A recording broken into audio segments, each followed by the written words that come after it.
जब सुते नी बोलाम तर खटिया तब मारेला झुलुफिया हवा साए साए तब मारेला झुलुफिया।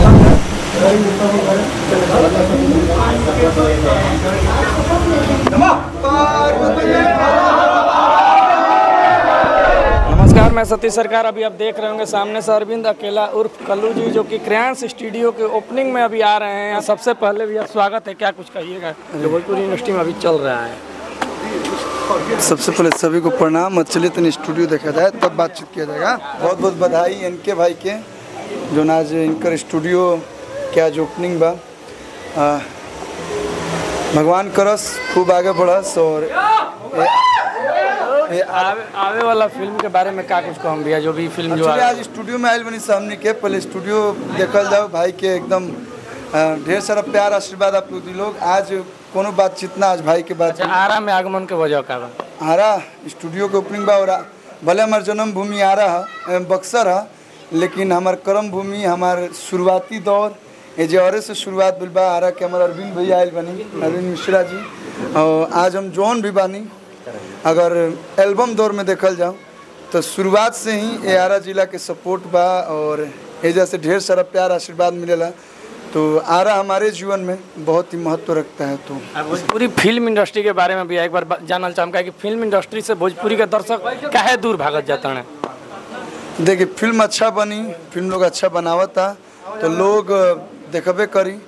थोड़ा सा लॉकडाउन के बाद से थिएटर से तनी मिनट दूरी बनल बा, लेकिन सारा लोग मेहनत करता और दर्शक हमने के बीच है ना। फिल्म एक बार जो वायरल गाना साए साए वाला जौन रहे चाहे कि हमनियों के सामने हो जाए, सबको के सामने कि जब सुते नी बोलाम तर खटिया तब मारेला झुलुफिया हवा साए साए तब मारेला झुलुफिया। और रंजीत भाई हैं और इनके भाई हमने के शुरू से ही देख रहा बन, बहुत ही मेहनती भाई हम। म्यूजिक डायरेक्टर बन गए और एक से एक गीत आप लोग सुनते हैं। इन लोग भगवान करस से स्टूडियो से एक ब्लॉकबस्टर सॉन्ग देस। अरविंद अकेला उर्फ कल्लू जी, जो कि भोजपुरी इंडस्ट्री के चॉकलेटी हीरो के तरफ से भोजपुरी एल्बम में भी अच्छा जो कि देख पा रहे होंगे। इनका जो आजकल का गाना आया हुआ है काफ़ी तेज़ी से वायरल है, तो जिस तरीके से दर्शकों का इनका प्यार मिल रहा है वो काफ़ी सराहनीय है जो इनका गाना आता है। देखिए आज क्रेयांश स्टूडियो के ओपनिंग सेरेमनी में आए हुए हैं, यहाँ पे ओपनिंग है।